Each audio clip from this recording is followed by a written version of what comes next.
श्रीमंत मराठ्यांचा पक्ष असा जर बघितला तर शरद पवारांचा पक्ष आहे, काँग्रेस आहे, अजित पवारांचा पक्ष आहे असं त्या ठिकाणी म्हटल्यात येईल। एक आरक्षण बचाव यात्रा ही सुरुवात करतो आहोत, उद्या चैत्यभूमीपासून सुरुवात होईल। म्हणजे मराठा समाजाला दुखवायचं नाही म्हणून अजित पवार असतील, एकनाथ शिंदे असतील, शरद पवार असतील आणि काँग्रेस असेल हे भूमिका घ्यायलाच तयार। एकंदरीत राजकीय पक्षांच्या भूमिका आपण जर पाहिल्या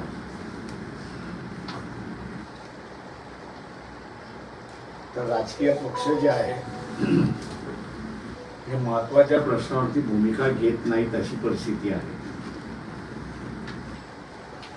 मागे सुद्धा खोपर्डी आणि खोपर्डीच्या नंतर ओबीसी मराठा असे मोर्चे निघाले, त्याही वेळेस सर्व राजकीय पक्ष मौन बाळगून होते।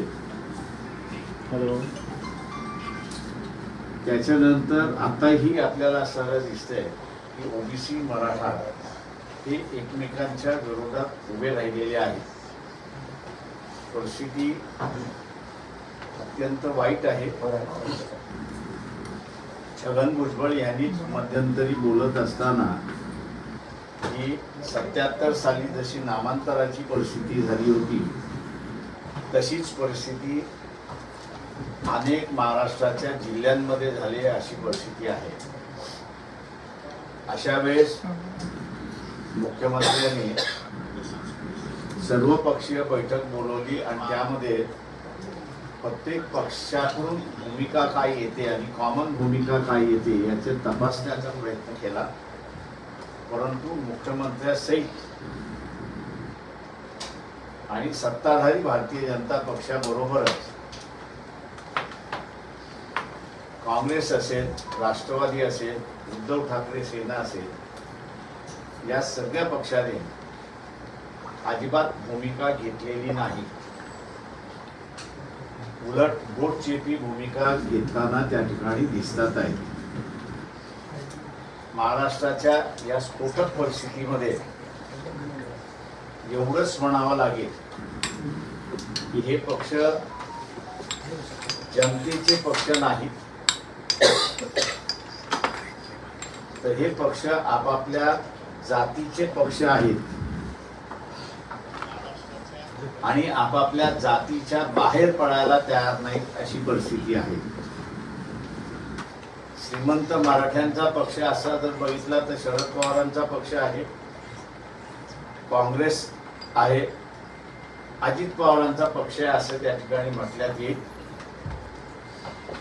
ज्या ठिकाणी कायस्थ प्रभू आणि ब्राह्मणांचा पक्ष असं म्हणायचं झालं तर मग बीजेपी आणि उद्धव सेना अशी असताना विभागणी त्या ठिकाणी करता येईल। अशा या परिस्थितीमध्ये महाराष्ट्रामध्ये वणवा पेटू नये, लोकांचा वणवा पेटू नये या दृष्टीने आम्ही 25 तारखेपासून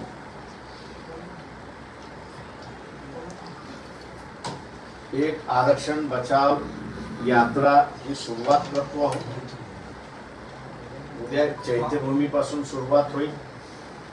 चैत्यभूमीपासून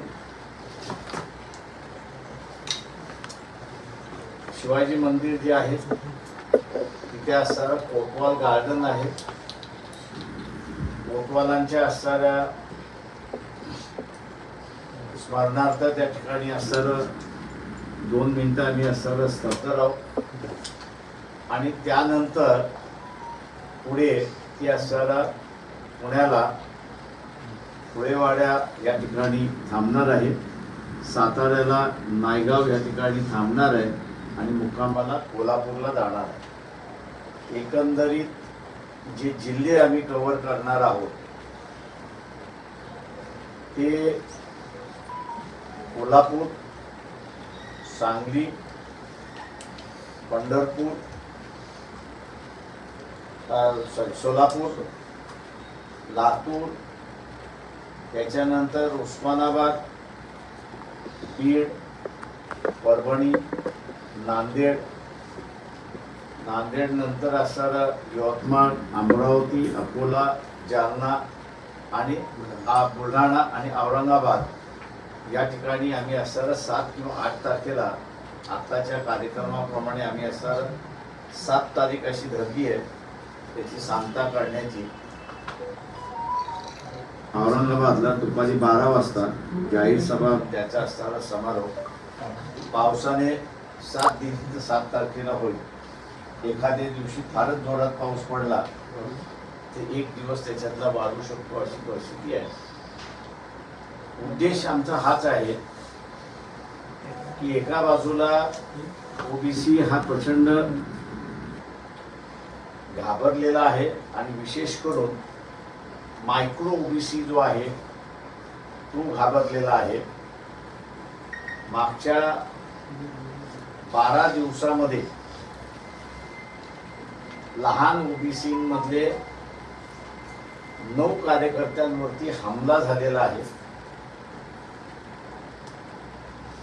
काही जणांची म्हणजे नाभिक समाजाचे जे आहेत त्यांची दुकानं त्या ठिकाणी जाळण्यात आलेली आहेत. जी माहिती आमच्यापर्यंत येऊन पोहोचते ती लहान ओबीसी मधल्यांनी दुकानं उघडलेली आहेत किंवा व्यवसाय सुरुवात केलेला आहे. त्यांच्या दुकानावरती जायचं नाही, त्यांच्या दुकानातून विकत घ्यायचं नाही, त्यांच्याबरोबर काहीही व्यवहार करायचा नाही असे आदेशही निघालेले आहेत. आणि मी असायला मानतो की ही परिस्थिती अत्यंत स्फोटक आहे. तेव्हा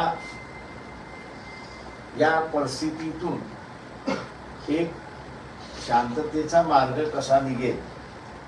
जरांगे पाटील यांनी असताना जी काही मागणी केलेली आहे, एक तर आम्हाला आरक्षण द्या नाही तर आरक्षण काढून टाका अशी असणारी परिस्थिती आहे.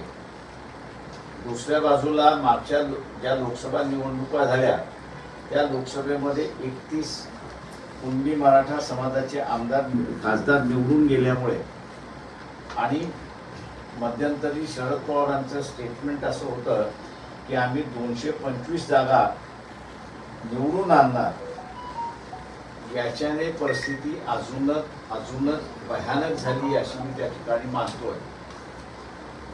दुसरं एक सगळ्यात महत्त्वाचं जे आहे आणि ते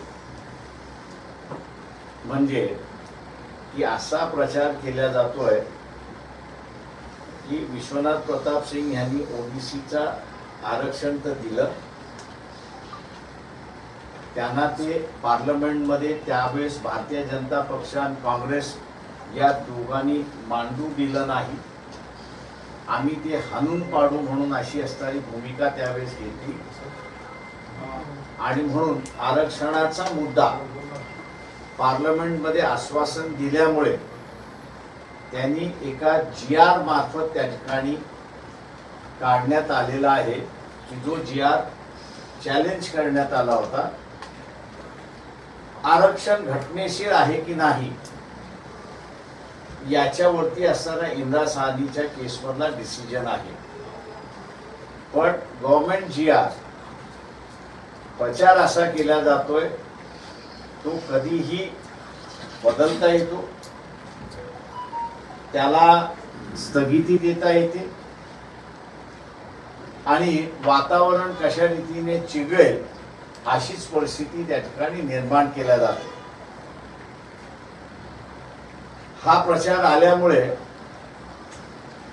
ओबीसीमध्ये अजूनच चिंतेची बाब त्या ठिकाणी निर्माण झालेली आहे की ही खरीच परिस्थिती आहे का की आपल्याला असणारं आरक्षण हे GR मार्फत मिळालेलं आहे आणि उद्या 225 निवडून आणायची जे आहे ते 225 निवडून आले तर इथे रद्द करायचं आणि वरती केंद्राचं सरकार 15 मताच्या मेजॉरिटीमध्ये असल्यामुळे 31 जणांचा वापर करायचा असा जो एक अंडरग्राऊंड प्रचार चाललेला आहे त्यातून लोकांमध्ये म्हणजे विशेष करून ओबीसीमध्ये एक भीती मोठ्या प्रमाणात निघाली आहे, तिला ॲड्रेस करायला आणि त्याच्याच बरोबर महाराष्ट्रामधलं सलोख्याचं वातावरण हे राहिलं पाहिजे यासाठी पक्षाच्या वतीने आम्ही हा 14 दिवसाचा असणारा एक मार्च सेन्सिटिव्ह एरिया जो झालेला आहे त्या सेन्सिटिव्ह एरियातून काढतो आहोत. अपेक्षा ही आहे त्या ठिकाणी की आमच्या ह्या मार्चच्या माध्यमातून एक महाराष्ट्रामध्ये जी स्फोटक परिस्थिती, दंगलग्रस्त परिस्थिती, एकमेकांना पाण्यात बघण्याची जी परिस्थिती आहे तिला कुठेतरी आळा घालण्याचा असणारं ही यात्रा काम करेल. आणि त्याच्याच बरोबर हा जो प्रचार अपप्रचार आहे त्या संदर्भातलं जागृती लोकांमध्ये आणून एक शाश्वत व्यवस्था आणि शाश्वत विश्वास हा पुन्हा निर्माण करावा या दृष्टीने आमची असणारी ही यात्रा आहे. अनेक महाराष्ट्रातल्या ओबीसीच्या संघटना ज्या आहेत त्यांना आम्ही त्या स्वतःहून येत आहेत, सामील होत आहेत. पक्षाच्या वतीने जे ओबीसीचे नेते आहेत त्या सगळ्यांना आम्ही असं पत्र लिहिलेलं आहे. जे विरोधी कॅम्पमध्ये, शरद पवार हे विरोधी कॅम्पमध्ये आहेत, त्यांनाही आम्ही असं पत्र लिहिले की आपणही त्या ठिकाणी या.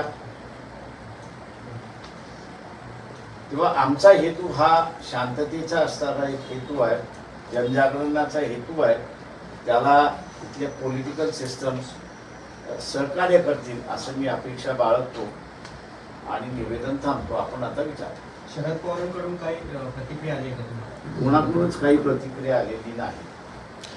बाळासाहेब, ज्या पद्धतीची स्थिती आपल्याला पाहायला मिळते, ज्या पद्धतीनं मनोज जरांगे पाटील अशी मागणी करतात की ओबीसी मधूनच आम्हाला मराठा समाजाला आरक्षण पाहिजे, तुमच्याकडे काही फॉर्म्युला आहे का मराठा आरक्षणाच्या बाबतीत जो तुम्ही आल्यानंतर लोकांना देऊ शकता किंवा सत्तेत आम्ही सरळ म्हणाल की सत्तेत आलं की आम्ही जे ज्यांच्या मागणी आहे त्यांच्या मागणीकडे कसं पाहिलं पाहिजे आणि कसं पुढे घेऊन गेलं पाहिजे ते आम्ही मांडू.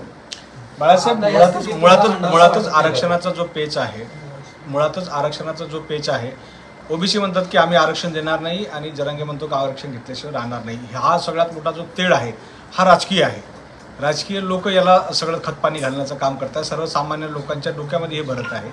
या तेढेला कुठे ना कुठे कमी करण्याचं काम हे तुमच्या यात्रेनं होईल का? दुसरी गोष्ट की राजकीय नेते तुमच्या सोबत नसल्यानं हा तेढ मात्र तसंच कायम राहील असं हे सगळं. आमचं असं म्हणणंच आहे की मी बघाशी तसं क्लासिफिकेशन केलेलं आहे.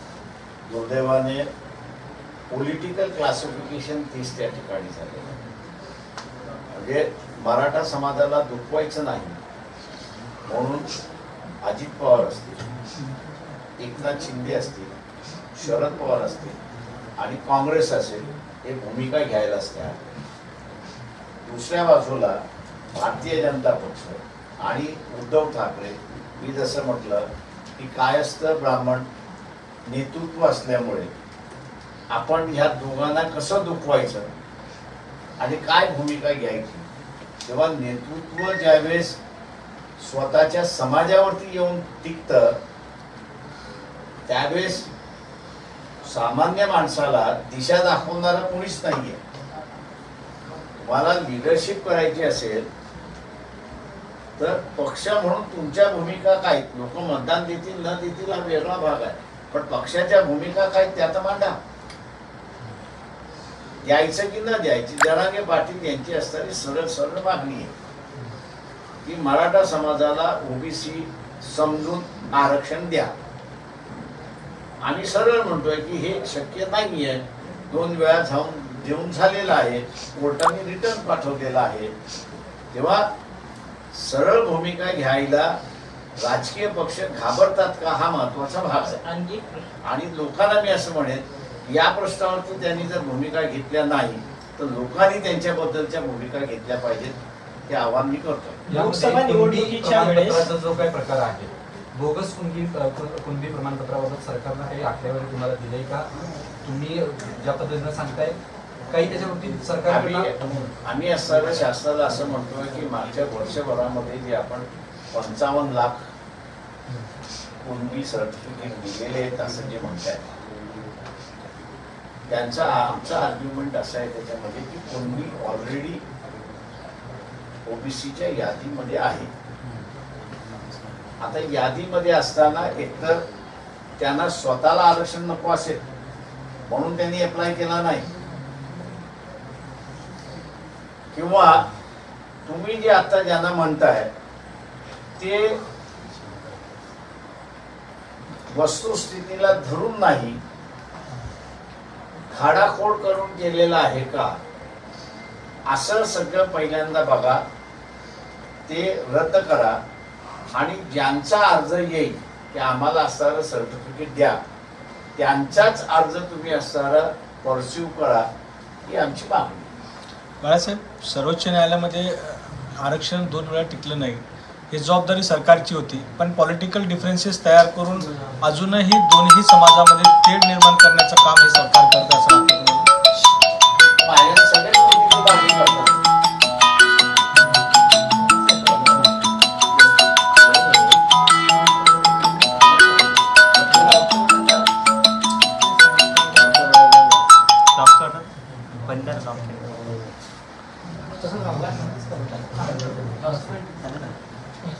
Yes, please continue, sir. हा, तर त्याच्यामध्ये असं आहे की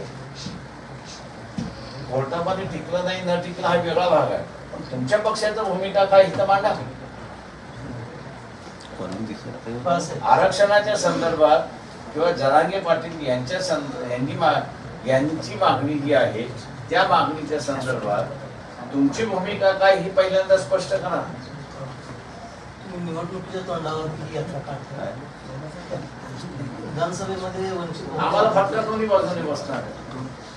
लोकसभेला नादर इकडनं नादर तिकडनं काय हे म्हणतील आमच्या बाजूने हे म्हणतील त्यांच्या बाजूने नाही, त्याच्यामुळे आम्हाला बसणार आहे. पण आम्ही इलेक्शन बघत नाही आहोत, जे वितुनवाद झालेला आहे समाजामधला तो थांबवणं महत्वाचं आहे.